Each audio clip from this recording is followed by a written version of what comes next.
దిక్కుమాలిన దివాళకోరు రాజకీయాలు చేస్తా ఉన్నారు.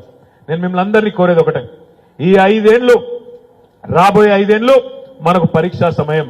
ఖచ్చితంగా మనం ఉద్యమంలో ఏదైతే స్ఫూర్తితో పనిచేసినామో రేపటి రోజున కూడా ఈ 5 ఏళ్ల పాటు తప్పకుండా పార్టీని పటిష్టం చేసుకుందాం. తమ్ముళ్ళు మాట్లాడుతూ అన్నారు, అన్న కమిటీలు వేయాలి, ఇంకా కమిటీలు వేయాలి, బలోపేతం చేయాలి, సీనియర్ నాయకులతో పాటు కొత్త రక్తం కూడా రావాలి. కొంతమంది నాయకులు పోతారు, నాకు కూడా తెలుసు. తప్పకుండా పోయేటోళ్ళు ఉంటారు, అవకాశవాదులు ఉంటారు. పోనీయండి, ఏం పర్వాలేదు. పోయేటోని పోనీయండి, చేయి వాటి ఆపకండి, అల్మించుకోకండి. బలవంతంగా ఎవరిని ఆపాల్సిన అవసరం లేదు. కొత్త నాయకత్వాన్ని తయారు చేసుకుందాం. ప్రజల్లో ఆదరణ ఉన్నంత కాలం తప్పకుండా నాయకులు ఒకరో ఇద్దరు ముగ్గురు పోయినా ఏం బాధ లేదనే మాట కూడా నేను మీకు విజ్ఞప్తి చేస్తా ఉన్నా. ఎందుకంటే ప్రతి పార్టీలో అవకాశవాదులు ఉంటారు, పోరాటవాదులు ఉంటారు.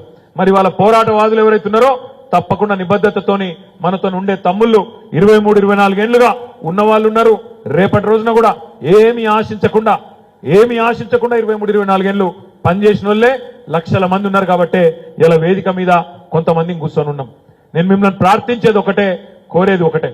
మనకిప్పుడు మొట్టమొదటి పరీక్ష, మనం ప్రతిపక్షంలో పోయిన తర్వాత మొట్టమొదటి పరీక్ష మన కరీంనగర్ పార్లమెంట్ ఎన్నిక మన ముందు రాబోతా ఉన్నది.